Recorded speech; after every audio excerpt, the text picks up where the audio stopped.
Welcome to the Jazz Notes podcast. I'm Ben Anderson. I'm Chandler Holt. We are recording this on June 9th. We are a little more than 2 weeks away from the NBA draft, so exciting times for the Utah Jazz. As always, we will go through the weekly news. Kind of a lot of news this last week, in addition to the Austin Ainge hire, which we talked about a little bit last week, but we talked about it before his press conference, and obviously more news came out from that.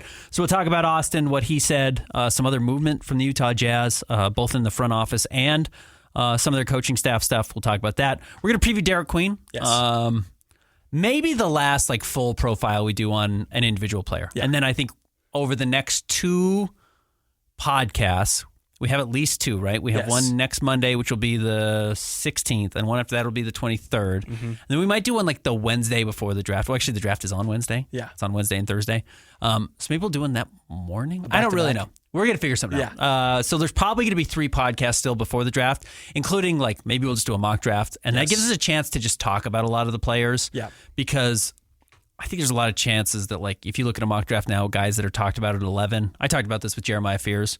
I think might be on the board at 21. So I just want to talk about everybody just so Jazz fans kind of have a general sense of what to expect if you want to get 2 or 3 minutes on all these players that are expected to be in the draft. I hope there's some value for Jazz fans with that. On top of this will be, I think, our 8th player, 9th player that we've given a real 10+ minute breakdown on. So we'll talk about Derik Queen today.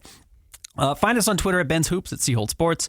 Find us on Blue Sky at those same spots. As always, read us at KSLSports.com. And now you can watch this video at YouTube, which I think is a fun aspect, and I like putting in the articles as well. Yes. So let's start with the weekly news, including going back to a week ago today, some of the things that Austin Ainge said at his press conference that I thought were most pressing. So like you said, we filmed last week just before the press conference. And at the press conference, we found out that Austin does step in, as you had basically predicted, president of basketball operations. That's the highest title in an organization. He's immediately ahead of Danny Ainge and Justin Zanuck. He also said that, in quotes, you won't see the Jazz tanking, which I feel like there's sort of 2 ways to take that, and we can talk about that in a second. And then also, I think he said this later in an interview, not necessarily. He said on DJ and PK. Yes, on the KSL Sports Zone, the Jazz are most likely to use all 4 of their picks. Yeah. So let's work in reverse order. Yes. Quickly, I kind of wonder when he said make the picks. Mm-hmm. I kind of wonder if he was meaning the first 2. Yeah. Because second round picks, I don't know. Yes, technically, maybe just because they haven't made a trade yet. I think when you're talking about picks, it's just the second round. Who knows? Especially 53. We have no idea. So I think the first 2 picks probably, most likely to make them. I totally get that. There's going to be opportunities to move around, I'm sure, but you don't want to lose a trade. So maybe you just sit at 5 and sit at 21. And there's going to be other teams. Brooklyn has 4 first-round picks. Yes. 4 this year. Orlando has multiple first-round picks. San Antonio has multiple first-round picks. So there's a lot of teams that have opportunities to make trades. Not just the Jazz, and some teams may be even more motivated to make moves. So we'll see. And Austin Ainge, coming in as the guy for his first time, may not want to only make 1 pick. He may want to have an opportunity to make a couple of picks with the number 1 recommendation that he gets now. So, but yeah, definitely interesting. Not, hey, we definitely don't want to make this many picks or bring in this many guys. Which is a little bit of a change in the narrative from what the Jazz have had in recent seasons, though they did end up making all their picks in each of the last 2 drafts. Yeah, and both with the most likely to use the picks and the you won't see Jazz tanking, I feel like a lot of Jazz fans took it as the bare minimum being truthful without adding any context. I think that a lot of people most likely to use 4 picks could mean it's hard to make trades in the NBA. You know what I mean? And then with the you won't see Jazz tanking, what is the Jazz roster going to look like on day 1? It could be a lot of switchover. What did you take from the you won't see the Jazz tanking quote? Initially, interesting. And then I talked to some people after and kind of was told, it doesn't mean you should expect a lot of wins. Yeah. I don't think they liked the way it felt. Yeah. Truthfully, I don't think they liked the restrictions they basically had to put on Will Hardy when it came to your opportunity to win games. I don't think they liked the goofy injury reports. I don't think they liked guys playing 1 game and missing 4 and then playing 1 game and missing 4. I just don't think there's an appetite for that, nor do they think that actually put guys in a situation to win at the highest level. Yes. Or learn to win at the highest level. Obviously not win at the highest level. They're not trying to do that next year either, but just give guys an opportunity to have a green light and win. If you still are playing Taylor Hendricks next year coming off of this leg injury, and Cody Williams, who looked like he was 2 or 3 years away from being an NBA player last year, plus your number 5 overall pick, plus Isaiah Collier, who's hit or miss. Yeah. You know, I just think you're still going to be a bad team. And I think you're going to play them a lot. Now, I was told kind of somewhat specifically, like, don't expect 5 young players on the court at one time. Yeah. So I don't think the Jazz are going to totally like not have any veterans on their roster. I just don't know if it's going to be, and this is not what I was told. This was not what I was told. But I just don't know if it's going to be John Collins and Colin Sexton. Okay. You know, but I don't think the Jazz are going to be completely just all young players. I do think the Jazz want some more structure that they did lose last year, but it may not be in the sense of like guys who actually help you win. It might just be like kind of role player veterans that help give you an identity. Yeah. You know, kind of put guys in the right places, allow you to compete, but isn't just straight out raw tanking the way it was last year, which, you know, pulling guys. The Jazz really didn't pull guys off the court in important games or in important moments of games. Like they just would, you know, Lowry played late in games other than one in the latter half of the season when he only played the first half of the game. Yes. And Walker rested some games. And look, if the Jazz are, you know, their pick is top 8 protected. If the Jazz have the 6th worst record in the NBA next year with 10 games left to play, like they're going to tank. Yeah. They are. I know they're not saying it now, but you're still going to have like a 8, 9, 10% chance of losing your pick at that point. Like if the difference is, hey, if they lose 3 more games and fall to the 5th worst record versus finishing with the 7th worst record and a 25% chance of losing their pick, they're going to fall to 5th. Oh, they're going to find a way to get that done. So I don't think you're going to see tanking from the very beginning of the season. I don't think it's going to be as ugly as it was last year. But, you know, I don't think the Jazz are necessarily going to win 30 games because I think that would be stupid. But I've been saying this a lot. You know, I kind of said when you replace like the value of your bets, like I still think the Jazz could finish with 25, 26 wins even before what we heard from Austin Ainge last week. I think that's probably pretty realistic. Yeah, absolutely. There's been a lot of rumors floating around about specifically Larry Markkinen, but also these other veterans and what's going to happen. But we have a lot of mailbag questions about that. Yeah. So one more piece of weekly news. The Jazz have made some front office, like lower down, some scout changes and also a new addition to the coaching staff. Steve Wojciechowski is jumping up from the Stars. He's been the head coach there. Coached at Marquette. He's just been around for basketball forever. I remember watching NBA Inside Stuff when I was very young with Ahmad Rashad and hearing about Steve Wojciechowski's name for the first time. So he's been around for a long time. He's now going to be an assistant coach with the Jazz, following the same path that Scott Morrison had. He was the Stars coach and then jumped in to be one of the lead assistants for the Jazz under Will Hardy. So no major surprise there. But then other, I guess, kind of bigger surprises today, not officially reported yet by the Utah Jazz. At least I haven't checked my email, but Michael Scotto from Hoops Hype reported it, and he's very well plugged in.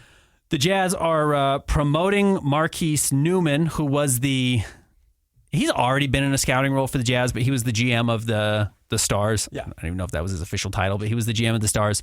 He's now moving over to be the director of pro scouting for the Jazz.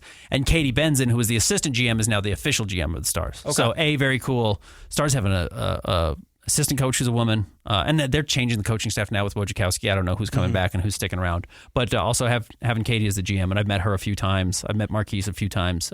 Very smart people. Katie has a Ivy League background, transferred to Maryland, which is obviously a huge women's basketball school, and then played a handful of games in the WNBA as well. So she's played. She's very interesting, really smart, as is Marquise. I think they were excited about Marquise. So interesting. And he played at Utah. So he's got roots here. That's awesome. As well. So those changes, replacing a couple of other names, and I think we got a question about it. We can touch on it shortly. Zach Lowe reported on Friday that the Jazz had made some changes in their scouting. I think Chuck Terrell's one of the names. He's not that forward facing, but he's like done some podcasts with the Jazz. If you've been around the Jazz, you've seen him, but not a lot of. He's not the type of spot where you would see him a lot. If you're just a fan, you might not even know the name at all. Yeah, I believe he's one of the names that's been moved. Okay. That is out of work or going to a different team or whatever. It's not with the Jazz anymore. I believe. If I'm wrong on that, I apologize, but I think that's one of the names. So, and I can't confirm the other name. I don't know. So I don't want to speculate. But that's kind of my understanding. Okay. Now, Chuck, I don't think he was director of pro scouting. Yeah. So, and the guy who was, I mean, you can Google it if you want to, but I don't know if he moved or just got promoted. That's the other part of it. So, I don't think Marquise is like stepping in to take that job specifically. So, interesting. Let's talk about Derik Queen. Yeah, let's do it. Derik Queen. Big man from Maryland. Do we have his measurements pulled up? He did not have a good combine. He did not have a good combine. He listed at 6'9" and a quarter without shoes. Yeah. So about 6'10", 6'10" and a half width. And then he had a 7 foot and half an inch wingspan. Okay. And then I think he came in at like 241 pounds. Yeah. Maybe a little bit less than that. 6'9" and a quarter barefoot, 7 foot wingspan, just barely over. So he's a plus wingspan. 9'1" standing reach, not huge. And you said about 250. Yeah.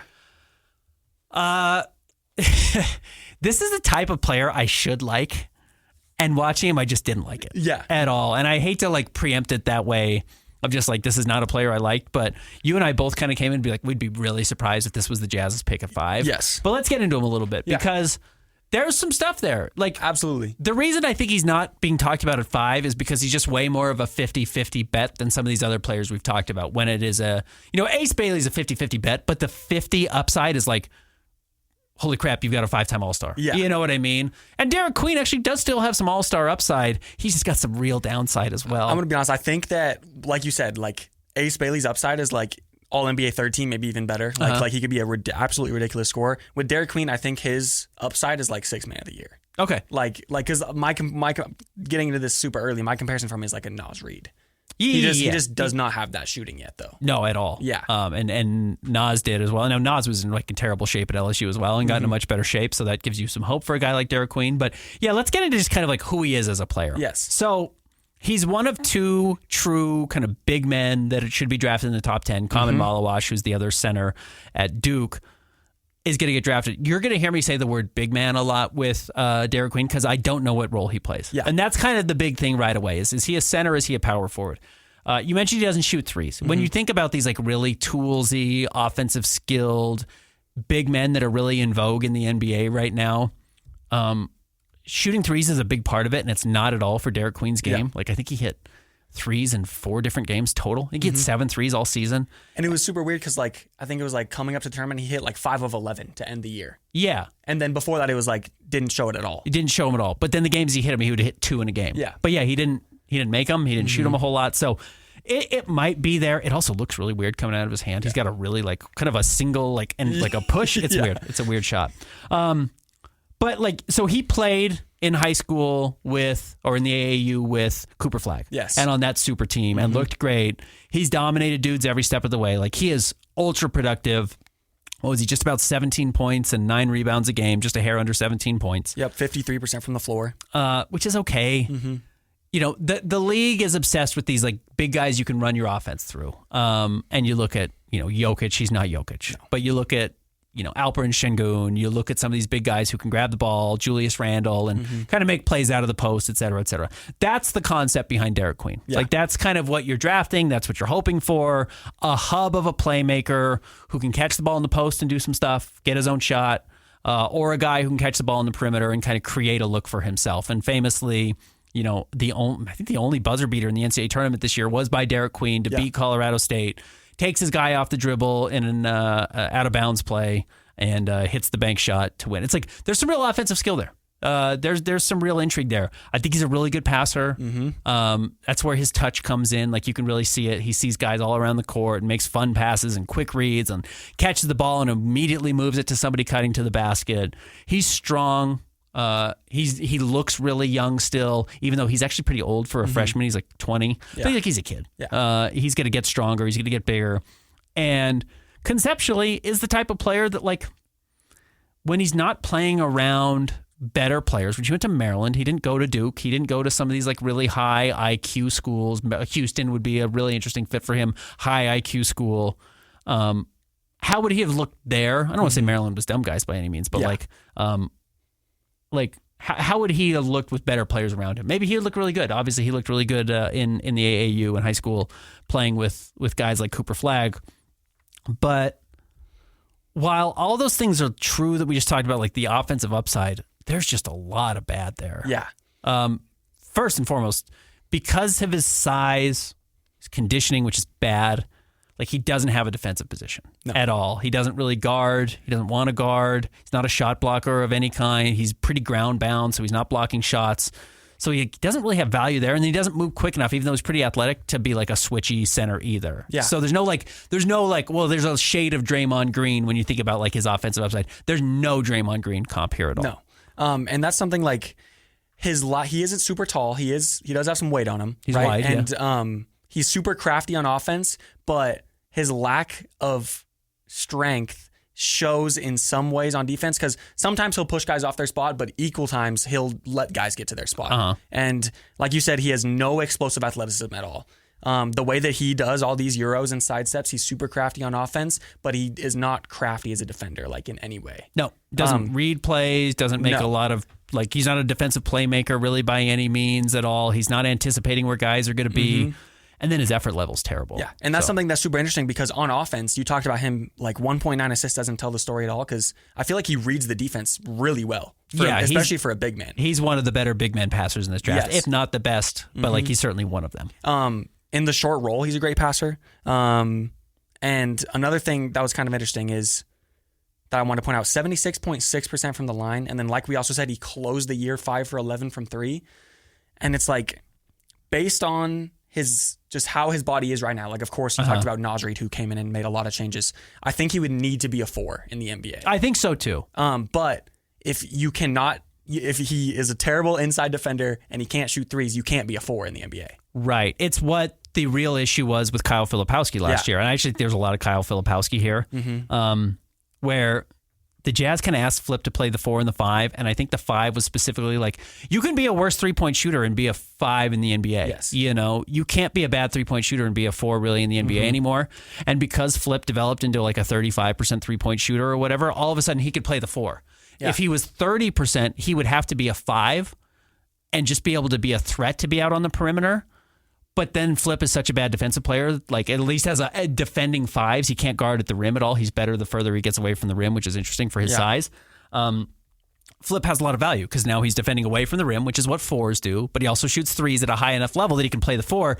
Now you've hit a home run. Like, you got a real steal, it looks like, in Flip at the 32nd overall pick. Yes. Derik Queen has all those same questions, but you're talking about using a top 10 pick on him. Yeah. Right? Like, if the 3-point shooting's not there, he's not a 4, so he has to be a 5, but I don't think he's going to defend 5s at all. And he's worse defending away from the rim than even Flip was. So all of those questions are there for me. But like the smart reads, the high IQ offensively, like there's a lot of Flip stuff in that sense of it.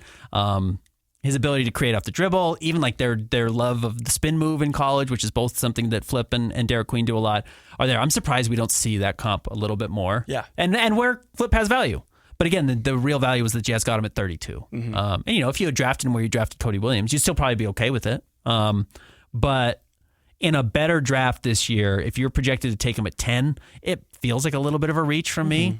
And then a huge reach at 5. Yeah. That would be way too high, in my opinion. I will say, though, like, we are talking about him right now for a reason. Like, I don't think the Jazz are going to take him at 5. I do think he'll be a later lottery kind of guy. But something that I thought was super impressive is, and I think Alperen Sengun is a really good It's like the comp you'll see a lot of people say his upside is even though he shot 20% from 3 for the year, he was in a lot of pick and pops, and his ability to like actually give a big man a dribble move and get to the rim is super impressive. It is, yeah. And then he like going in, I thought of him as a post scorer, but it's like he can drive really well. Really well. And which is why I think something super interesting is if he can improve his 3-point shot, because also he shot 46.4% on 17 feet plus 2s. So long mid-ranges. He shot almost 47%, which is pretty solid. If he can develop that, then his ability to drive and be crafty in the paint is only going to open up more if he's actually a threat from outside. Right. However, I do think we should touch on the defense a little bit more. On the perimeter, he's super upright, and he either gets beat or fouls a lot of the time. And then inside, we've talked about he's not explosive at all. This stat is crazy to me. Opponents shot 59.9% at the rim against him. Okay. 59.3% when he was off the floor against Maryland. Yeah. So teams actually shot 0.6% better when he was on the floor. Kaman Malawash, 9% worse. Oh, interesting. Yeah. So it's like Yeah. the difference there is crazy. It's enormous. Yeah. You better have a super versatile defensive big if you're going to have Derik Queen play on your team. Yes, absolutely. It's kind of the issue that the Rockets are running into. Like, even if you get the highest end outcome out of him, which is the Alperen Sengun, which there's flaws there. Like, Alperen's a lot stronger, I think, and actually craftier and probably a little bit quicker. like they had to play Steven Adams, which is fine. It was like kind of a fun lineup, but even though it had these crazy plus minus numbers last year, they didn't rely on it that much because I think it's hard to keep Steven Adams on the floor in certain situations. Yeah. Like you just got to have like an Amen Thompson type of player to play next to him. And even then, I don't know if it's going to work. They still lost in the first round of the playoffs to a pretty flawed team. So if you're going to draft him, you kind of have to build an entire defense around him. Yeah. Which is like, I hate that. And that's the thing. You want to be doing that with guards, not a power forward. Yeah, I will hide a guard. Mm-hmm. It's really hard to hide a big man in the NBA defensively. And Derik Queen, the problem is Derik Queen, to get value out of him, you have to have him on the floor so much to run your offense through him. Yeah. So it means he has to be on the floor. And that means you also have to have other guys around him that hide him defensively. That's where it just gets really hard. Yeah. Like you talked about the pick and roll. He can run inverted pick and roll stuff. Like he can be the ball handler. I think that's interesting. He can probably do big stuff. He can probably, there's really some intrigue there. The effort level was terrible. Mm-hmm. Questions about his conditioning and then showing up to the combine out of shape was a huge red flag for me. Like, I hate that. It's like, this is your job interview. So these are types of guys I generally like, and I just didn't really see it. I get it, but I didn't see the value there. Yeah. I think that with all these guys, even Jeremiah Fears, like with Jeremiah Fears, I see there is a world in my head for him where he could be a 20-point per game, like two-time All-Star. Yeah. With Derik Queen, I don't see the defense ever coming around. And to me, I feel like his ceiling might be like a utility big off the bench. And the hard part is like the difference between Alperen Şengün and Kenneth Lofton Jr., like from a skill set standpoint, probably isn't that huge. Mm-hmm. They're way different players, obviously. And Alperen Şengün is an all-star and Kenneth Lofton Jr. is playing in China. Yeah. Like both of those are on the table for Derik Queen. And like, it's not like, well, he's way more likely to be Alperen Şengün. I don't think that's true. Like, I think there is a real chance he is Kenneth Lofton Jr. Yeah. Who just like dominates lesser players, plays a lot of ISO. And it's cool, but like, are you ever going to actually let him be that guy on your team over and over and over every possession? And then how hard is that to replicate? So that would be my fear with him. There's some Al Jefferson there, which is just like the effort's not very there. And even then, and the reason I say Al Jefferson is like the raw production. Like Al, you go back and you're like, this guy averaged 20 and 10. Yeah. And I think there's a world actually where Derik Queen's like, his numbers are always there. It's like 18 and 9. This guy's good. Why do people not want him? And then he's on your team and you're like, I get why nobody wants him. Yeah. I totally get it. The numbers are there. The raw stats are there. It doesn't help you win at all. And I think there's a chance that happens. Even though he'll like hit big shots against Colorado State. And you're like, that's a winner. It's like, what did he do on the previous 10 possessions? You know, were half of them good and half of them bad? So that part of it's interesting. I also wanted to talk about this a little bit with the draft and why good teams who draft don't fall into this trap. Mm-hmm. We so often try and draft we just being NBA, people in general, draft guys who are in vogue in the NBA at the moment without being able to predict like what the league's actually going to look like 3 or 4 years from now. Yeah. So like, the Jazz draft Trey Lyles because it was in vogue to have these like kind of multi-skilled bigger guys. By the time Trey Lyles was good enough to actually help you win on the floor, that was no longer precious because every kid in high school was also learning that skill. So they were coming into the NBA as good as Trey Lyles was 3 years down the road. Mm-hmm. So like by the time Derik Queen's actually good enough to help you win in the NBA, which is going to be like his 3rd or 4th year in the NBA when he's 23 or 24, I wonder if every big guy coming in to the NBA has all those skills too. Yeah. And then what he's doing is no longer precious, is no longer all that valuable. And I think we do that a lot.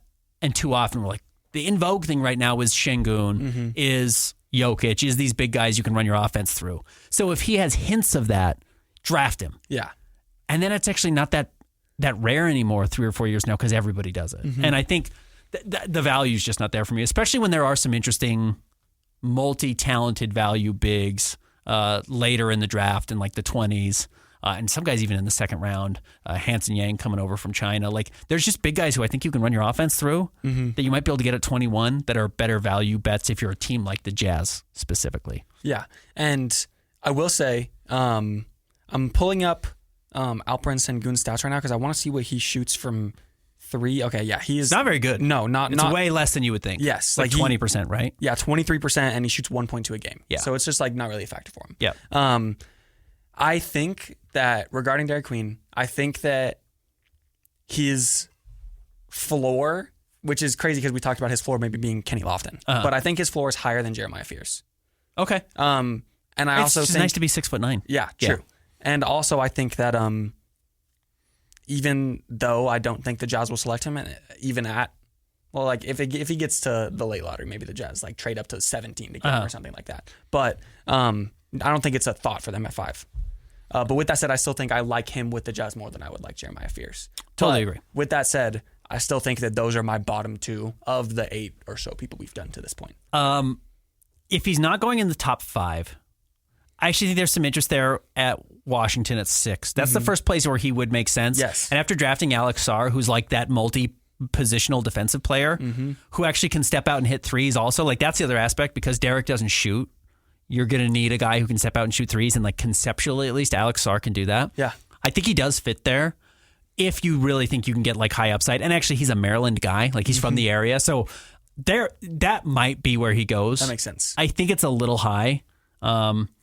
Boston makes some sense if you're going to, or not Boston, Brooklyn, makes some sense if you're going to be like, we're just going to give him so much runway and we're not close and we're going to let him like have years to figure out who he is and we're going to be willing to build a team around him. That could make sense. I don't love him in Toronto. I don't love him in Houston because they already have the better version of him in Şengün. Yeah. He might make sense in Portland as well. True. Because they have other big guys that are there. Like you could play him next to some of their existing players on their roster, and I think would make some sense. But even then, I just like don't love it. Maybe Atlanta would be fun just because you're just going to go like super high offense, but they're going to be so bad defensively if he's on the court. Yeah, and that's the problem there. Unless you think he fits. I mean, he would be really interesting to play pick and roll with Trey. True. You know what I mean? But I don't like him in San Antonio necessarily, even though Wemby is like the type of guy who could unlock him. And maybe at 14, he's just a good value bet at that point. But he's tricky. He's just he's a tricky player and not a guy I would necessarily bet on at 5. If he were to fall to 17, I think that's a real drop for him. That's where Minnesota comes in. Like if they feel like they can't pay Naz Reid, he just steps into the Naz Reid role and you hope he plays that. And even then, like you said, Naz has learned how to shoot. Yeah. So, I get it. I get the player. He's probably, if I'm a Jazz front office person, he's totally a guy I'm okay missing on. Yeah. He's just like, whatever. Fine. Yeah. I think there's better bets at 5. And like you said, I think you have at least a shades of version of that with Kyle Filipowski already. Yeah, who might be a better player. Yeah. He just might end up being a better player overall. So I don't think that would be totally out of the question entirely. Yeah, decent landing spots. Washington probably makes some sense. Portland could make some sense. And then San Antonio or Minnesota once you get really late lottery out of the lottery. Yeah. I just worry if he goes higher than that, you're putting too much on his shoulders. Yeah. All right. When we come back, we will get to your mailbag questions. We got a lot of them. Stick around. More Jazz Notes coming up next.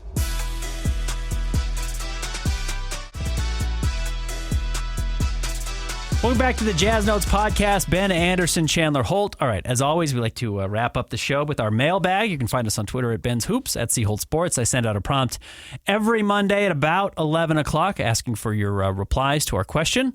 And then we read them on the show and answer them. And it's just, I don't have a prompt that's like, talk about this week. Yeah. It's always about the Jazz. So let's get started with some DMs that I actually got on Twitter, and we'll get in some Blue Sky as well.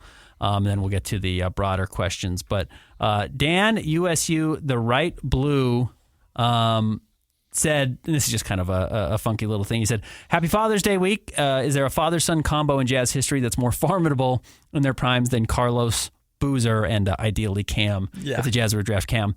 The truth is, it's like Frank Layden and Scott Layden, where Frank Layden built the Utah Jazz in the 80s and did an absolutely tremendous job, and then Scott took over in the 90s and helped build the finals team. Now, you know, how much of that was Scott, how much of that was Frank, I don't totally know. Yeah. I suspect Frank had a big say in it. But I think those two are, it's a big-time father-son relationship that had a huge impact on the Jazz. So kind of gets overlooked when we talk about, you know, the Danny and Austin Ainge aspect of it too, like a father and son running in the front office. It's actually not totally unique to what the Jazz are doing right now. So there's some father-son history there with the Utah Jazz. Not totally unique what we're seeing right now. And I think similarly with the like you've seen the graphic of like points scored father-son duos, LeBron James and Bronny James. You could do John Stockton and David Stockton. Oh, yeah, that's right. Correct. They did play. Both played in Utah. I'm trying to think of how many. Corey Crowder and Jay Crowder. Yeah. Both played here. Corey Crowder played for like 10 minutes. But like randomly, the Jazz kept a pair of his shoes and gave them to Jay, which was like one of the coolest moments actually in Jazz history. Like they had a pair of his game-worn shoes, which is funny. Somebody was like, we're holding on to Corey Crowder's shoes just in case. and gave him to Jay. So that was cool. Yeah. Eddie Brochinski on DMs as well on Twitter. And you can always DM me. My DMs are open on Twitter. Says 2 dumb questions. We'll answer both of them. They're both good questions. Says, for some reason, I'm obsessed with the idea of the Jazz trying to get Reed Sheppard from the Rockets as one of their 3, or as one of these second-team success guys. Any idea how the Jazz felt about him going into the draft? Lowry for Reed and Green and whatever draft stuff has been a favorite of mine. This is the exact trade we have kind of mentioned. Yes. I think right after the Jazz lost the lottery, I'd kind of thrown out this concept of a trade for the Jazz.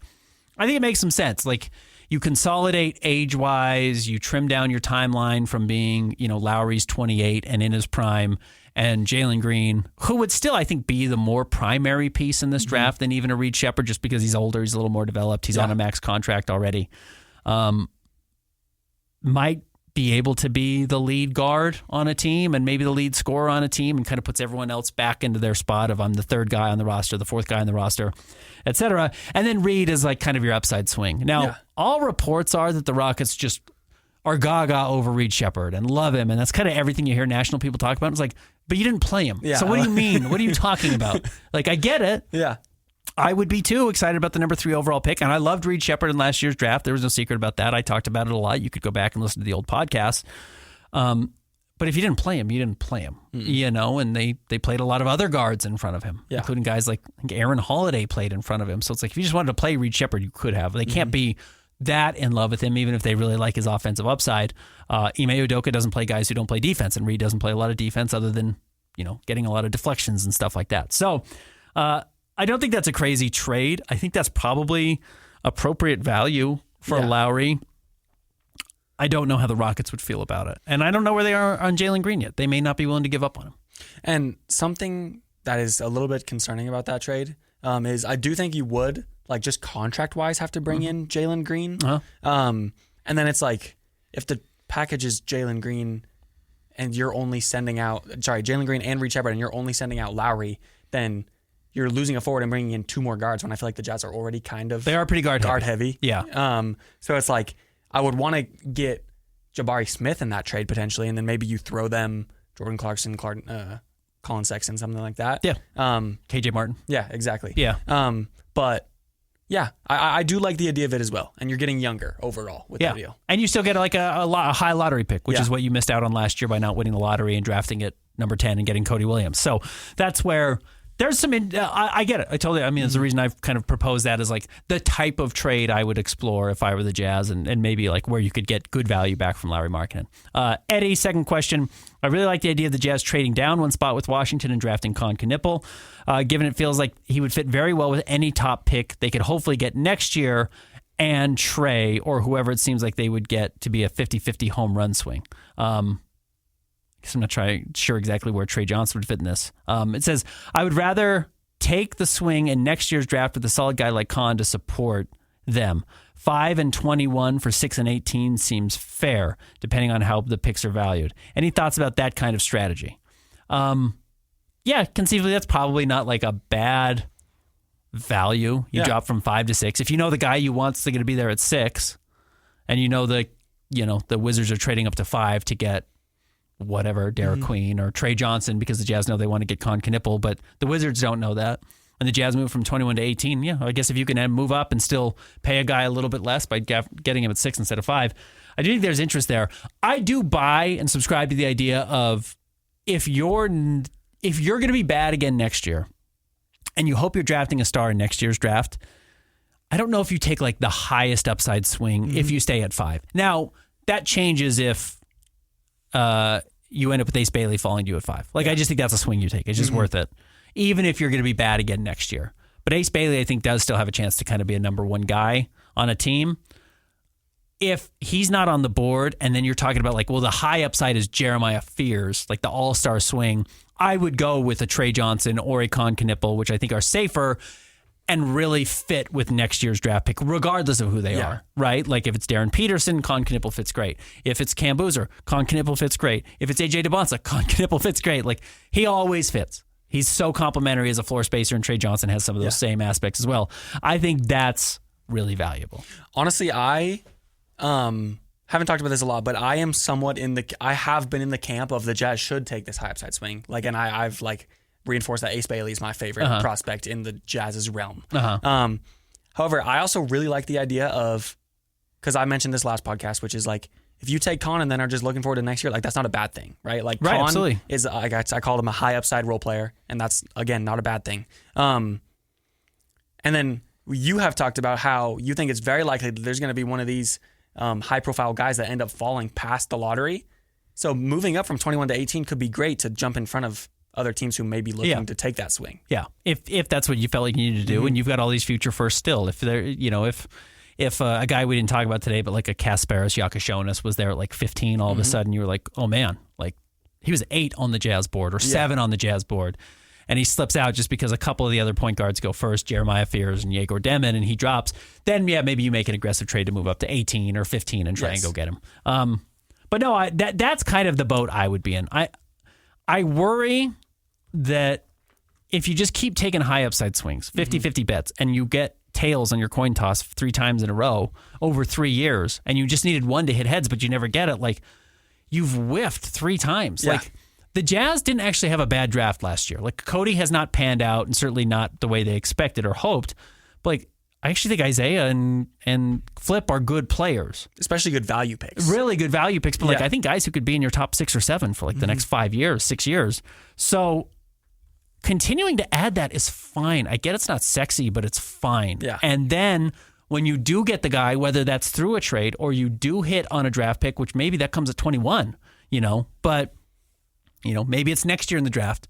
I do think that's fine. Yeah. And again, the error, I think, in some of this conversation is the idea that like either a Trey Johnson or a Con Knippel doesn't have star upside. I actually don't think that's true either. I think these guys' upside is high enough that with the right development, continued growth, like maybe they are legitimate number 2 overall players, like on your roster that are averaging 18 to 22 points per game. The way, you see it with good guards that step in and can play these big time roles, whether it's, the Austin Reeves type or, some of the comps we've had for Trey Johnson and the guys who score 20 points per game. So I think sometimes that gets lost in the conversation of like a quote unquote safe pick versus the highest upside pick a la Derik Queen or Jeremiah Fears. I still think there's like some real star upside for both these guys. Yeah, absolutely. While still having like a safer value, which is why why I think they're being talked about at 5. It's why I think you get VJ Edgecombe in this conversation as well. Yeah. So, all right. I think that was it for my questions when it came to DMs. Look at Blue Sky really quick. Cardi says, we've answered this question a few times. I've been a Jazz fan for over 30 years and I've never been less interested in an upcoming season. Is there any hope to be had for the next 3 years? It's like, if you're looking for winning, no. Yeah. Like if you're and 3 years from now, 3 years from now, that's an eternity from now when it comes to the NBA. Next year, like if your hope is winning, I don't think you're going to get it. No. So no. Yeah. But if you like watching young players and the story changing and like maybe getting to experience some of the magic of like Darren Williams' first year, even though the Jazz missed the playoffs. Donovan Mitchell's first year, the Jazz did make the postseason, but you're probably not getting that this year. But like seeing the stars in their first year is fun. Yeah. It's a fun thing. So if that's what you're looking for, I think the Jazz are going to be able to offer some of that out there, and I think that's what you're betting on. That's what the Jazz were hoping for. They didn't get to show it last year. I think that's one of the reasons why last year felt so difficult, even though, as we mentioned, I think you've got good players in Bryce Sensabaugh. I think you've got good players in Isaiah Collier and good players in Kyle Filipowski. This is going to be a broken record statement for our podcast, but the Jazz are bringing in their best prospect in the last 3-5 years. Yeah. Like the best prospect they've had since they drafted Donovan Mitchell. Yeah, absolutely. And Donovan was, again, the 13th or 14th pick or whatever, and they traded for him on draft night. Like, that is how quickly things change. Yes. Nobody thought Donovan was going to be close to this good. Nobody. Yeah. Even the Jazz. If the Jazz thought Donovan was going to be a multi-time All-Star, they would have traded up to the 2nd overall pick to get him and given up whatever they, you name it. Name the price. Yeah. We'll move up and get him. So they didn't know that either. So that's why these guys always have a lot of upside. Jake the Lynx on Blue Sky that we'll get over to Twitter says, it feels like the internet's trying to trade the entire Jazz roster. What Jazz players would you actively try to trade just to move even with a bad return? So I think this gets into the question of like, who requires the Godfather offer? And there's some other questions on Twitter that I think kind of tie into this. Yeah. Who would you take like equal value and who would you even take lesser value on? I think because the Jazz are still going to value the top 8 overall pick next year, you probably are willing to take a little bit lesser value on some of the good veterans. Yes. Which I think the names are obviously John Collins and Colin Sexton. Okay. I don't think you're taking like 75 cents on the dollar for Lowry. I don't. Because the problem is the amount of salary you have to take back. Like a bad $30 million player is really restrictive. Yeah. A guy who makes $30 million and doesn't help you win and you're saddled with their deal really stinks. And Lowry has value. Like, I get he had a bad year last year. I don't think teams that are smart are going to look at Lowry and be like 7-footer who we know shoots 40% from three realistically. Didn't last year, but realistically that's who he is and can play 35 minutes a night. That guy has value. And they're not going to think they're going to get him from the Jazz for nothing. Yeah. So if I were the Jazz in that sense, like, I need a good offer for Lowry. It doesn't have to be the Godfather, like a deal I can't refuse, but like I'm not taking a real discount on Lowry at all just to get him off the record, off the roster. I don't think you have to do that at all. I have 4 players who are trade candidates. In reality, there's more than that, but I'm going to break it into 4 categories. At the top, it's maybe more than they're worth. Maybe not Godfather, but that's Lowry Markkanen. Like you're not taking a deal, like you said. Then I think in the get what they're worth, I have Colin Sexton and John Collins. Both are, like, I think can come in and instantly contribute to winning, and they don't have to slide into some super special role. And then for maybe taking a little bit less than it's worth, I would say Jordan Clarkson, just because he's already done so much for Utah. And it'd be like, go to the Knicks, go to the Clippers. Yeah, we want to put you in a spot where you can win. Yeah, exactly. You don't fit our timeline right now, even though we love you. Like, actually, the sign that we love you is that we're going to put you in a spot to go play somewhere that you are being utilized, and you don't have this wonky plantar fasciitis injury that. When I asked Jordan if he could play if it was a playoffs, he's like, "Yeah, absolutely." Right. Yes, I could see that as well. Maybe you take a little bit less on Colin and John, just because it's like the upside is you get the 8th overall pick out of it, or the top 8 pick protected. Like, so you don't need to be like blow your socks off for John Collins or Colin Sexton, but you're not trading them for like 2 expiring contracts that are never going to play. Yeah, like you need more than KJ Martin back. Yes, you know. And then I'm curious on some of the young players, how they would approach it, you know? Keontae, how do they value him? Cody, how do they value him? Like, would they still try and sell now on Cody for some team that thinks that, like, there's some upside there? I think you would be selling really low if you traded Cody now. Really low. I would rather, honestly, probably hold on to Cody and see if he develops than, like, trade him for, like, a late first. And just be like, well, at least we got something back. Yeah. And maybe the Jazz feel totally differently. But that's when you look at a player with that size and potential skill set still, I think I would hold on to him. All right, over to X now. Yeah, I think that answers the question for Jake. All right. First up from Dre Madashaw, and we prefaced this earlier. There are reports that the Jazz let go of a couple of their scouts, and the rumor is that is because of the past 2 drafts, mainly Cody Williams. Is there any truth to that correlation, or is it because they were getting ready for Ainge to bring in his own guys, or neither? I bet it's a little bit of both. I bet in some sense. Look, like, I don't think the Austin Ainge stuff came together in 3 days. Yeah. Or like a day and a half. You know what I mean? Like, I kind of suspect the Jazz knew they were going to bring somebody in. Ryan wanted to bring somebody, reached out to Austin. Austin was like, yeah, I got to do it, but I got to do it now. I kind of suspect the Jazz made room knowing that whoever came in would want to have some say. Yeah. And there's overlapping roles and maybe some guys who they don't feel like have filled the value that they specifically want or play are operating in a role that will now be filled by whoever they're bringing in, which is Austin Ainge's role. You know, so like the idea that the Jazz were like, Cody was such a bust, we're firing people. I think I would be really surprised if that's the case. And by the way, that's not what Zach Lowe said last week at all. Like, he talked about like how rough of a season, which like, Cody did. Cody had a really bad rookie season. It would be silly from the Jazz's perspective. And if they did, I think it was wrong of the Jazz to do this. If you fired someone specifically because they recommended Cody Williams in a bad draft when you had the 10th overall pick, like, who around Cody are you just like, I can't believe we missed on that? Like, Jared McCain has an argument. He was there at 14 and a couple teams passed on him. Like, I'm going back to the 2024 NBA draft now. Got Cody at 10. Like, I know Modest Buzelis was better, and like there was a lot of conversation between those two players of like, who would you take? And maybe Modest just ends up as a much better player. Yeah. Like, what did he shoot from the 3-point line? Like, it was better. He had some moments. He ended up 36% from 3, 45% from the floor. Like, there's some stuff there. He averaged 8 points and 3 rebounds. Yeah. It's like,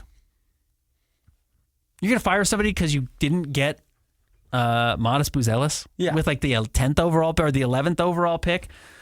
Nikola Topic was hurt, hasn't played yet. Devin Carter was terrible with the Sacramento Kings this year. Bub Carrington I know he made all-rookie first team. Like, I don't know if he was better than Isaiah Collier.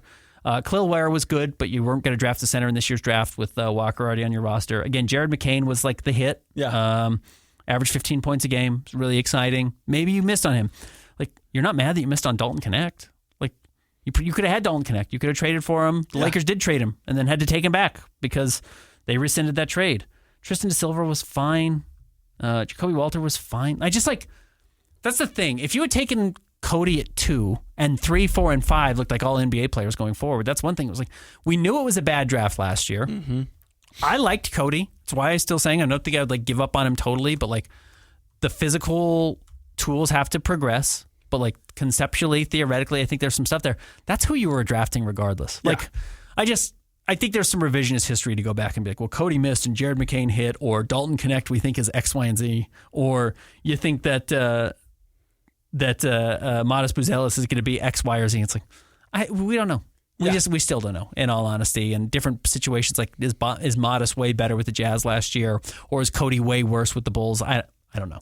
And that's the thing. Like, I'm not saying Modest and Jared McCain will never become All-Stars, but I see both of them also as like high-level role players. Like, will probably end up having an 18, 20 point per game season. But like, this isn't a Johnny Flynn and then Steph Curry, DeMar DeRozan, Drew Holiday go after. I don't think so. I really don't think so. No. So, No, no, I kind of don't buy the idea that like that was the bust. And by the way, like, I don't think the people the Jazz let go were necessarily like the guy who would have made the decision on Cody Williams. Yeah. To be honest with you. I could be wrong on that, but I don't think that's the case. Again, it's like last year's draft stunk. Yeah, it was bad. It was bad. Like Tijon Salon, who went 6 overall to Charlotte, was like, he shot 33% from the floor and 28% from 3. Now, Cody was 32% from the floor and 26% from 3. Cody was worse than Tijon Salon. Tijon played more, had more opportunities, and was in Charlotte playing like next to a young core and was equally bad.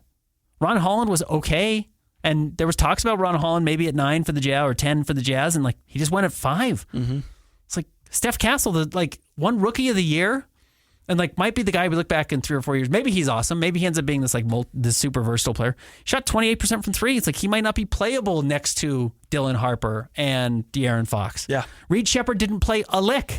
Tijon Salon was the number 1 overall pick and like made the all rookie team and was like, it was fine. But he averaged 12 points a game. It's just like, it was a crappy rookie class. It was. And sometimes there are. And if you're going to fire somebody by getting a not great player at number 10 in a bad rookie class, I think that would feel more reactionary than the Jazz have historically done. Oh, yeah. Absolutely.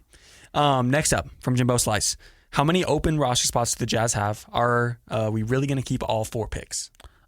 Technically, the Jazz don't have any open roster spots. But I think they have all 15 players filled, right?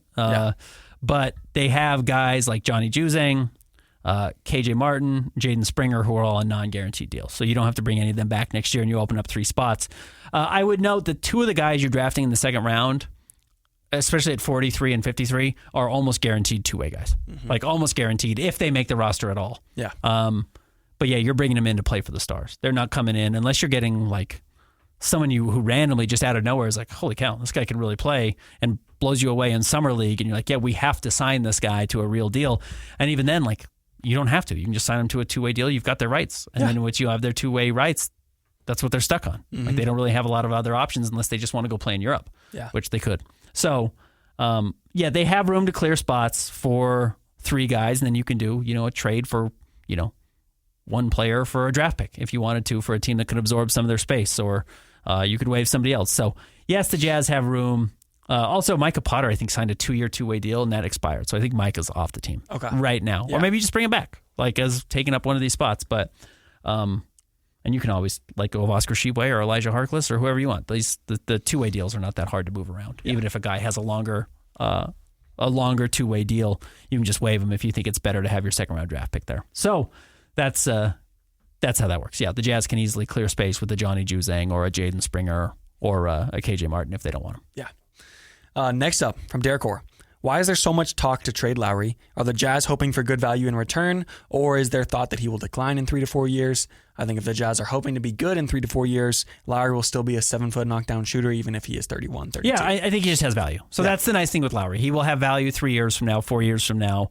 The hard part, I guess, for the Jazz is, is Lowry at $40 million, or I guess $50 million 3 years from now, $40 million when he gets up that high, like, is that where you want to be paying him when the rest of this roster is finally maturing? And maybe it's okay because these guys would only then be starting to hit their first, their first real NBA contract outside of their rookie deals.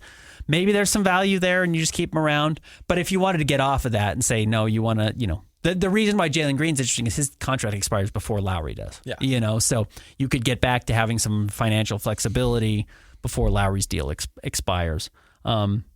No, I think the reason to trade Lowry, though, is just timeline stuff. Yes. Like that's what makes sense. If you don't feel like Lowry's going to be your number one star and you're paying him like a number one guy, and another team says we're one guy away from being a good playoff team or a contender, Lowry has value, and you get something young back. Like, again, I know the Lowry stuff feels weird. You got to go back to when the Jazz acquired him for Donovan Mitchell. And he wasn't a throw-in, but he was a salary matching player who's like good, but was going to be on his third team. Yeah. Meaning 2 other teams had kind of like seen it and said, there's no there. The full there is not going to be there. Yeah.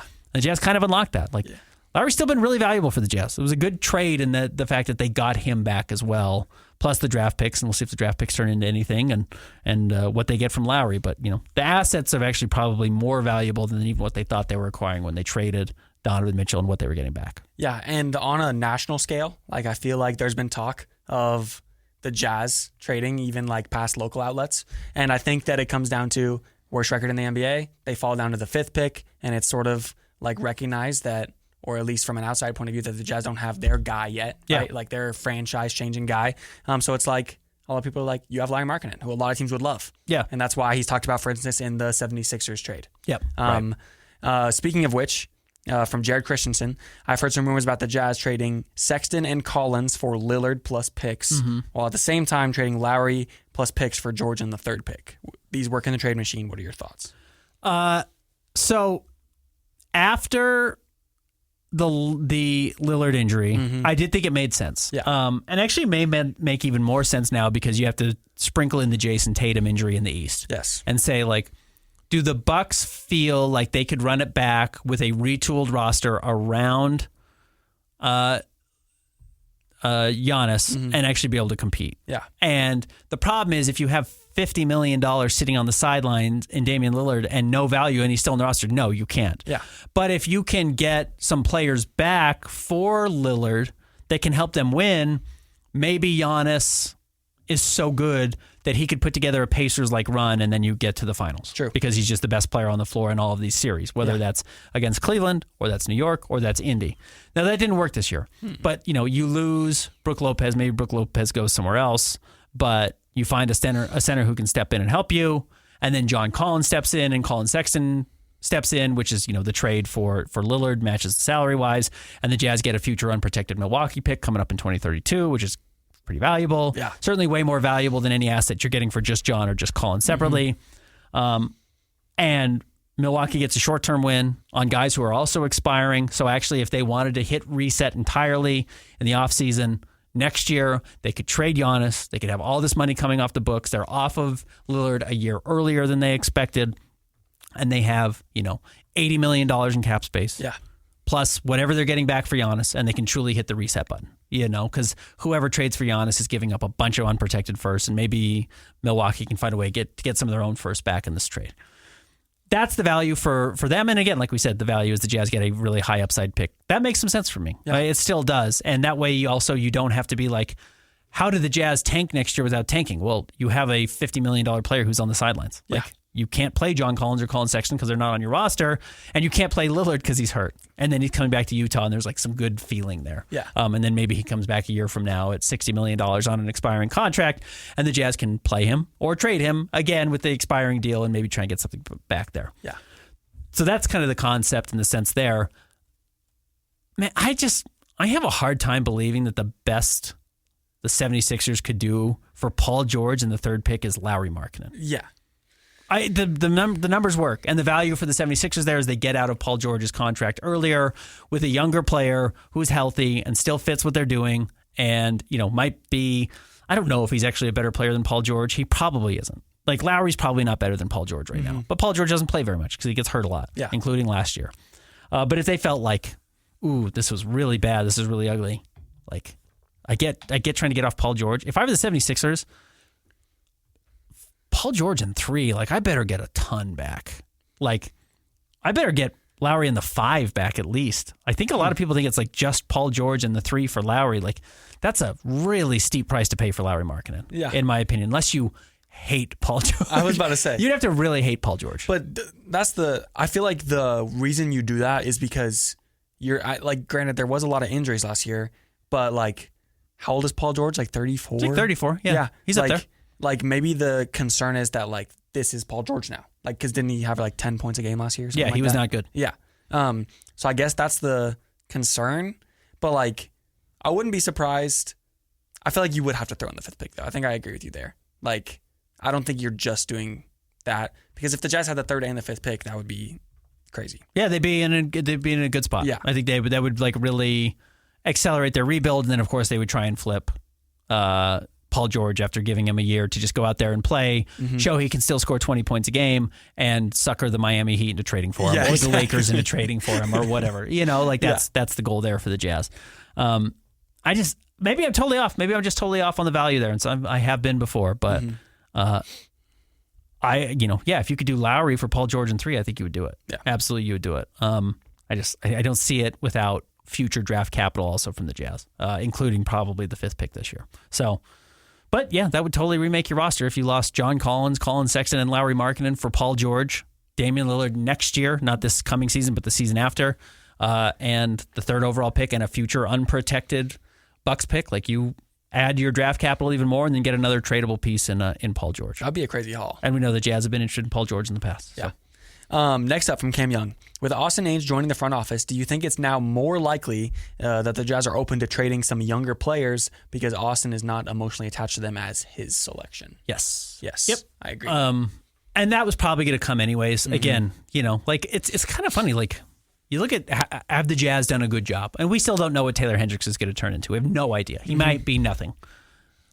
If like of the 6 picks you have, the hard part is if your 6 picks you have, if the 3 best players end up being Isaiah Collier, Bryce Sensabaugh, and Kyle Filipowski, it's actually like not bad. Yeah. It's kind of funny because they all fit next to each other. None of them are great defensive players, but you've got a point guard, you've got like a 2-3, and you've got a 4-5. Like conceivably, there's no overlap there. They could play. They could be a part of your future. They have a lot of offensive value. The hard part is they were drafted 27, 29, and 32 versus 9, 10, and 15, which is, I think, where Keontae was drafted. Yeah. You do really kind of have to just stop caring about where guys were drafted. I think that's a way you can get yourself in kind of the sunk cost fallacy of being like, well, he was the 5th pick, so he better be good, or he's the 15th pick, so he better be good, or the 9th pick, so he better be good.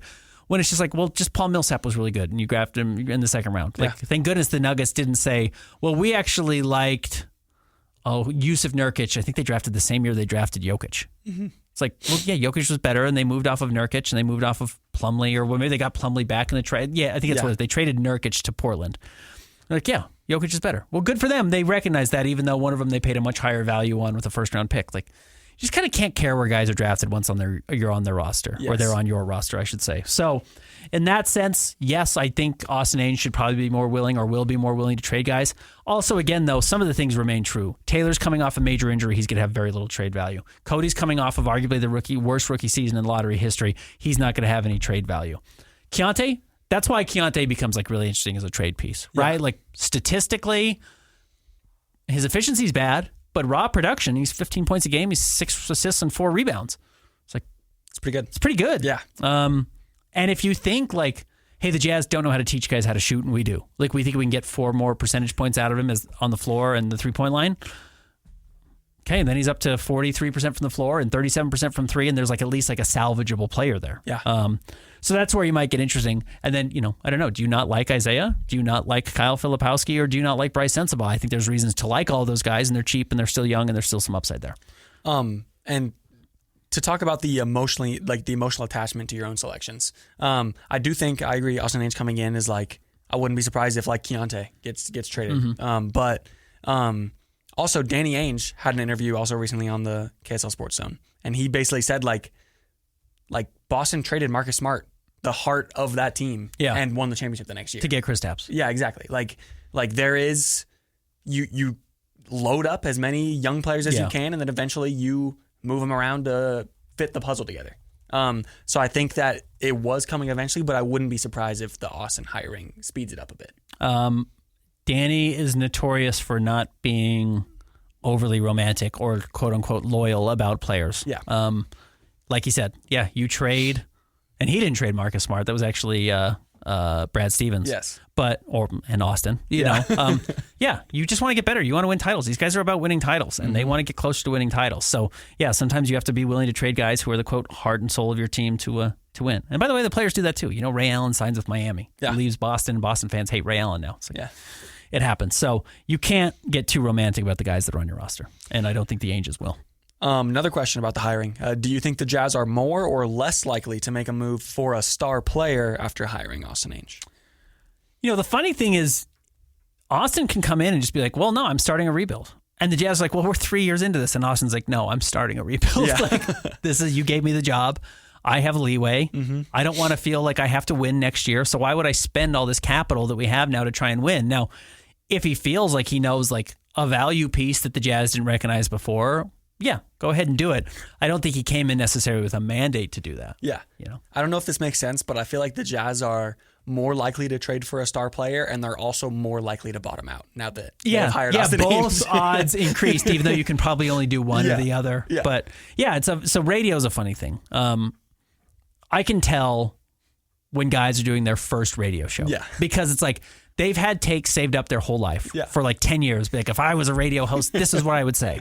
And they come on, and their first day, they unleash all their takes, and then that's Monday, and then Tuesday, like, I don't have anything to say. Yeah. It's like, right, that's the job, is actually what do you do Tuesday through Thursday when Monday you've had all your takes saved up. I guess in the sense, Austin Ainge is like, he's been waiting to be the guy. So there's a chance he just like has a loaded gun and is like, I just can't wait to unload all this, and like, these are all the things I wanted to move, and like everyone has missed on Jonathan Kuminga, and everyone has missed on X, Y, and Z, and I'm going to go get those players and show the league that I'm smarter than they are. That's possible. But at the same point, you could get to the point where he's like, well, I don't like any of these players. I don't think these players are particularly close. I don't see them as being on my roster when I'm winning again. So I'm going to trade all of them and start over. That's why we say there's like kind of increased values for both. Yeah. He could do one or the other.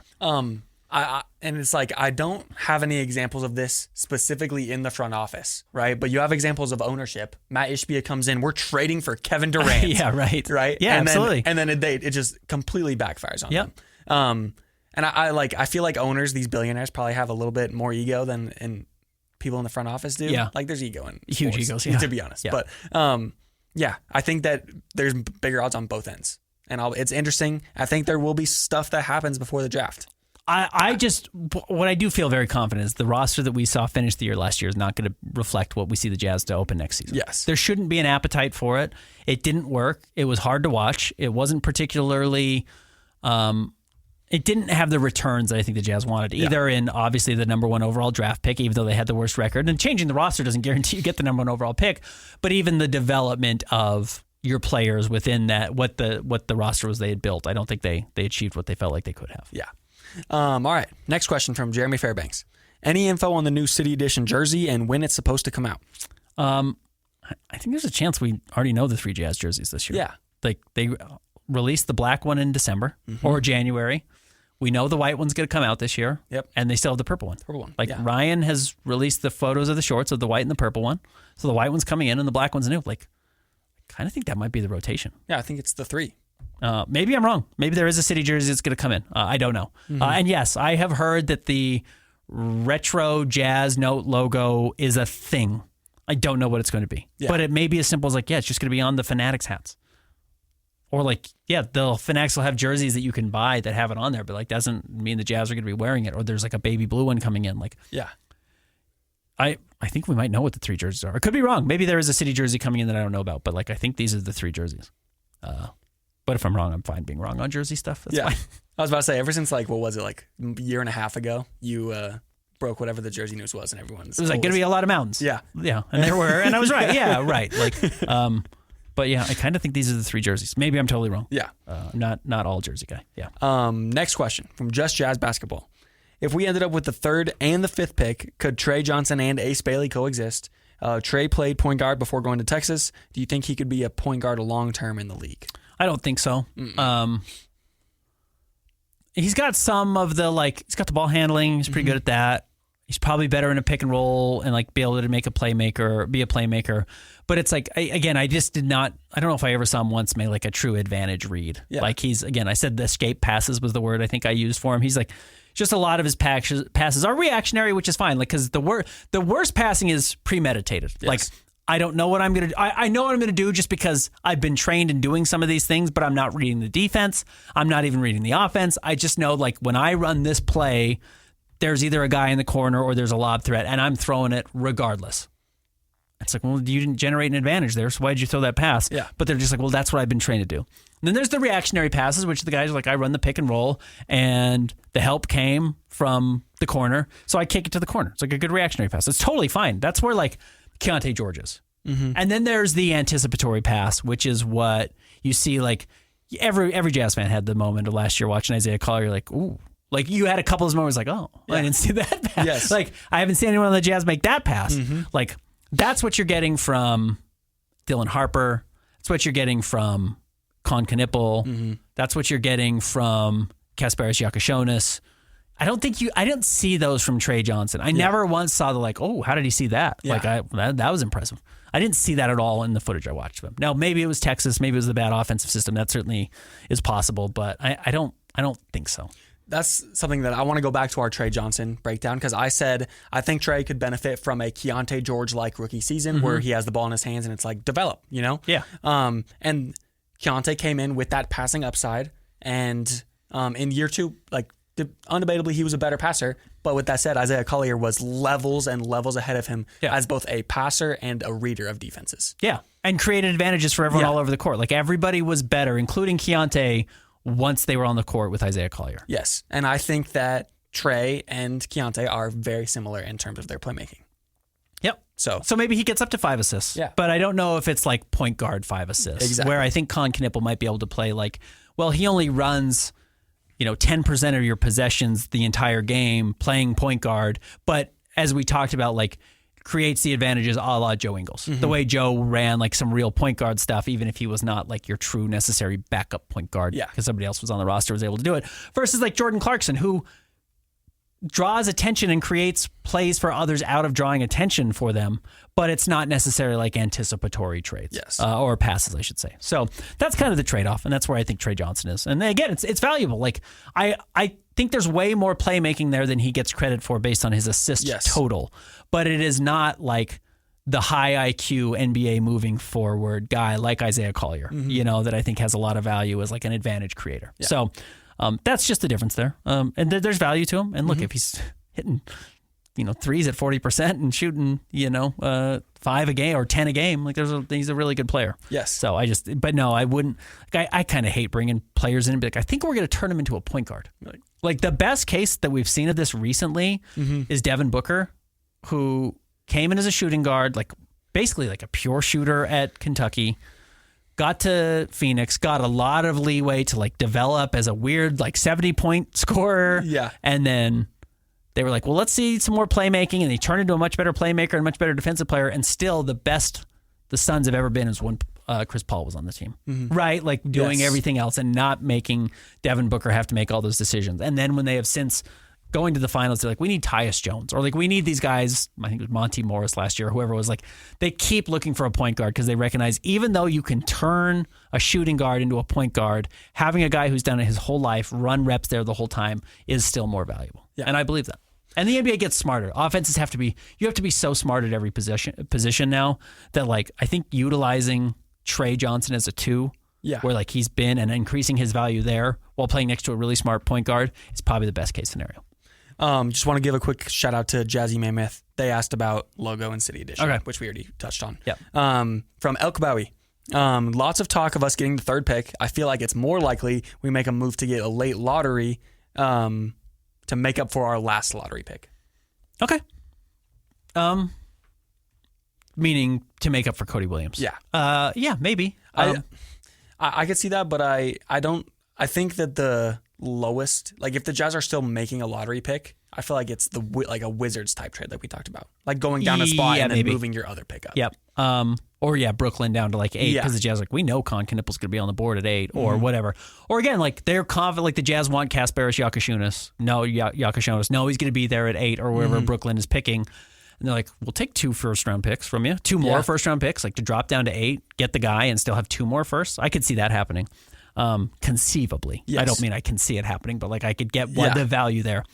I could see that happening. You know, if you were to move 21 to get up to like 14, like you might have to give up like the Lakers lightly protected top 4 pick. Like I think that's too valuable. Like I'm not doing that. And I don't think you're moving from 21 to 15 with your 2 second-round picks. Like the second round stinks. Yeah. So there's actually a little difficulty there. Maybe if you were to throw in like Keontae and someone's like, hey, we actually really like Keontae and we want somebody we don't want a rookie. We want someone who's 2 years down the line.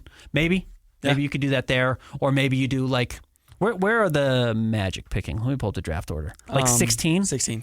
So like if you were like Colin Sexton for 16, or Colin Sexton in 21 for 16 and a salary match from them. Yeah. You know, Kentavious Caldwell-Pope or something like that. I could see, I guess, something like that. And then you try and flip KCP this season. I could see something like that. Yeah. If there was like somebody who had fallen at 16, you're like, oh man, I can't believe Colin Murray Boyles is still on the on the thing. And that's where it gets interesting. I haven't done this yet because I'll do like one mock draft and I think maybe we'll just do the mock draft together. Yes. Like all these guys that I've kind of looked at in the ancillary as I'm looking at like the top 5 option for the Jazz, like you just start counting the names and it's like, man, the gap between number 5 and 21, obviously the quality of player is huge, but like there's 20 names that we talk about. It's like, well, that means inevitably 4 or 5 of these guys are going to be on the board. You know what I mean? And it's Ace Newell, it's Colin Murray Boyles. It's why I said like there's a world where Jeremiah Fears is on the board at 21. Derik Queen's got to get slotted in there. Common Malawach has to go there and doesn't have value for the Jazz necessarily. Like all of the European players that are coming over have to slot in somewhere here. Carter Bryant, Nate Clifford, Will Riley. Yeah, Will Riley, Liam McNeely. Like all of these dudes have to go somewhere. Yeah. Like Cedric Howard has to go somewhere. Danny Wolf has to go somewhere. I might have just named 6. We might be at 21 already. Like that's the point in the draft where it's like trading up to 15. You better know that guy's not going to be on the board at 21. I think there's just a chance that guy's on the board at 21. Unless, again, it's like, holy cow, we had him at 7 on our board. Like, how is he on the board right now at 15? Now we're moving up to get him. I think this draft, it's like, 1, 2, 3 to like 7, anything can happen. Yeah, like there is a real chance that Ace Bailey goes to like the Wizards. Yeah. It's not high. But there's like it's in the realm of possibilities. Yeah. Because like, I feel like another thing that's funny about drafts is like, and again, the Jazz, I believe earlier said like, oh, we're looking at like 8 guys for this pick, right? But like in drafts, there is a history. Like a good example is who fell Rockets last year? Cam Whitmore. Yeah. Like there were teams that they were available from, like we didn't talk to him, we didn't work him out. We're gonna go with the guy we had on our board, which is why guys fall. Yes. All of a sudden, they've never talked to Cam. They didn't have his medicals. That doesn't happen as much. The league mandated you get their medicals, but like. Yes, we never talked to this guy. Yeah. So I don't know what to tell you. That's why Dylan Harper's smart. He's like talking to everybody, which I think is actually kind of a charming aspect of what he's doing, as opposed to being like, I'm only talking to 2 teams. I think that's silly. He's like talking to everybody. It's like, yeah, if someone wants to trade up or I fall, good opportunity that I'm there. So you got to be careful playing that game. Yeah. Next up from Quinn, he points out the trade for a guy like Dame, injured next year, get some vets out. We talked about the prospect of it. He asked, can you see the Jazz actually doing it? Yeah. I could. Yeah. For another future. So here's the thing. Again, like where the Jazz could get really interesting. Again, it's why the clip has been online. And like I talked about it right after the Jazz fell to 5. Like the problem was, for some reason, it felt like every asset the Jazz was tied to having the number 1 overall pick this year. It's like, it's not true. All the strengths the Jazz have were still strengths that happened before May 12th or whenever the lottery was to where they are today. Like, the future Suns pick that's unprotected in 2031 is still an awesome pick. The 2030 picks or whatever you have from Minnesota and Cleveland are still really interesting. You only get one of them because you've traded it to the Suns for that future unprotected pick. But like those are still really interesting. You know, you still have this Lakers pick that's only top 4 protected, and while it may have lost some value after the Luka trade, it's like LeBron's probably off the roster at that point. Did they retool? Like, they didn't get anything for LeBron. They didn't trade LeBron. So then what? Like, there's some value there. If you one day want to flip those, like to get your player, that's where they have big time value for these teams. So like the Suns again go into a rebuild and they're like, oh man, like we're rebuilding. We got to get our picks back. The only option we have is to trade Devin Booker to the Jazz to get the 2031 pick back, right? Because we're going to be bad and we need to get it back. Like those are still out there. That's still on the table. Yeah. Like you still have that valuable pick. So the reason I say is you go to Milwaukee now and you say, hey, give us your future unprotected pick. And that's not to get somebody from Milwaukee. That's not what I mean by bringing up Devin Booker. I just mean like future unprotected picks have huge value. So if you were to trade for Dame and the 2032 unprotected Bucks pick or 2033, whatever it would be, I think it can only go out to 2032. If you could combine the Bucks unprotected pick and the Suns unprotected pick and Dame's $60 million salary, like what could you get? Or 2 unprotected picks on Lauri Markkanen, who's $50 million and a young player. Like, what could you get? Like, again, that's where the Jazz still kind of have this ammo to get a superstar player that they haven't spent just because they fell to 5 in the lottery, even though it felt like everything decreased in value. It truly didn't. So, yes, I could see the Jazz doing that and seeing real value there. Last question here, and decided to end this one. One, it's recent, but also ties in with the NBA Finals right now. The only playoff-style game I remember from last year was against OKC. Collins and Keontae were the only ones that could create a shot for themselves while Lauri was shut down, albeit by Dort. How much stock do you guys take in that? Which of our guys do you think would be playoff performers? That is a real question. Like Lowry's inability to create shots, even when the Jazz have tried. Like 2 years ago, the Jazz started toying with the idea of like Lowry at the elbow, making reads. And like Clay just killed him.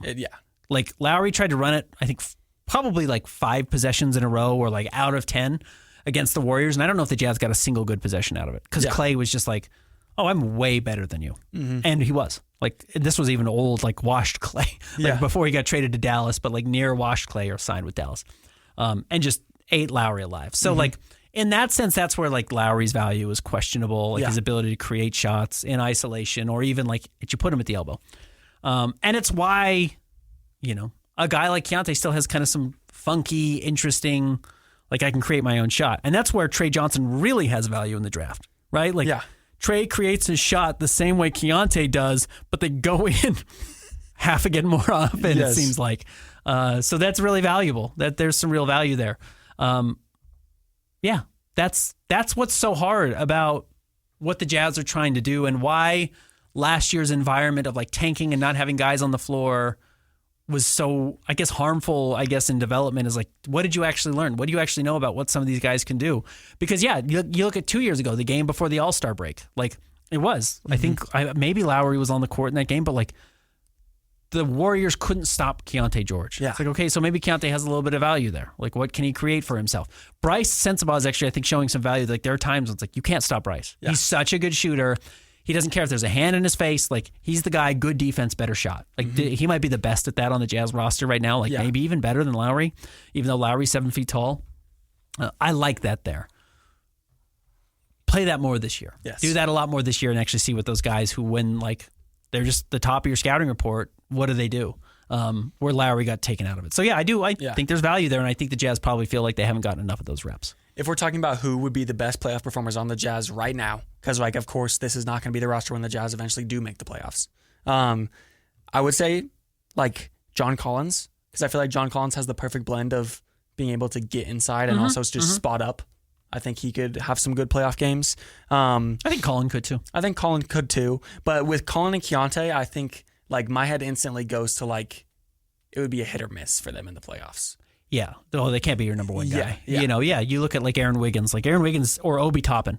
Obi Toppin has a great game 1 for the Pacers. He doesn't need to be great every game. No, they lost game 2 and he was terrible. But like, if he's good, you win. Great. And then if he's not, you need Pascal Siakam and you need Tyrese Halliburton, you need Miles Turner or Nesmith or whatever. Ben Mathurin to be better.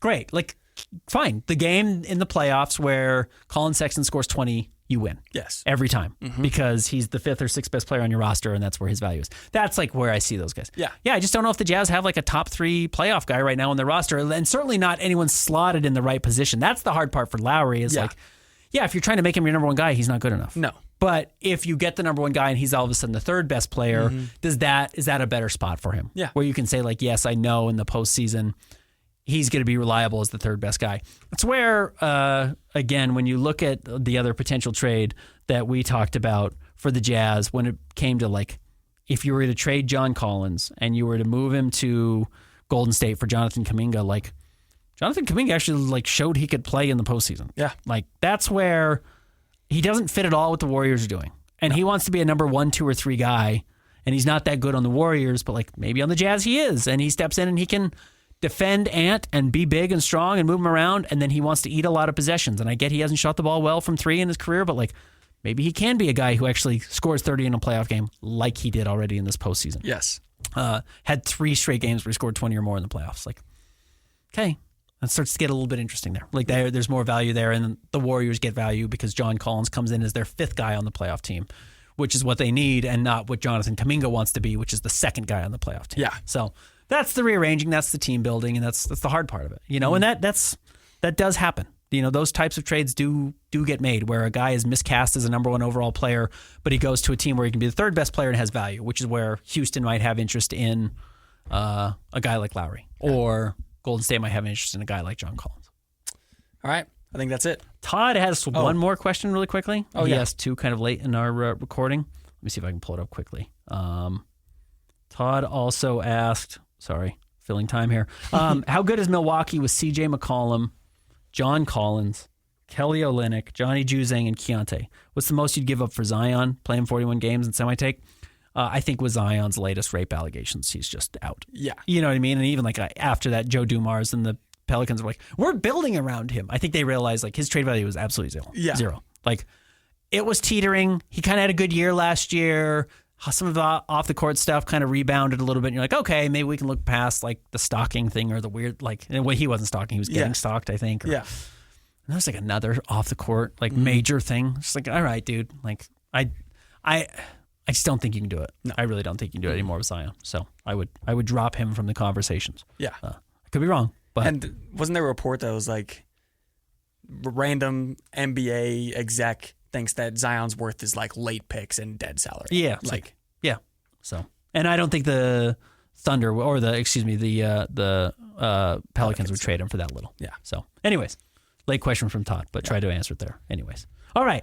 Long show. Yes. Long mailbag. Appreciate everyone tuning in and listening.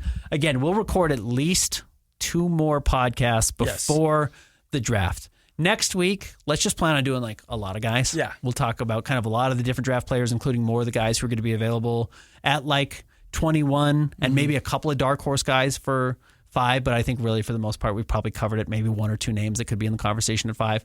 But we'll talk about some names that just Jazz fans would be familiar with. And of course, we'll take your mailbag questions. Thanks as always for listening. We'll be back with you again next week.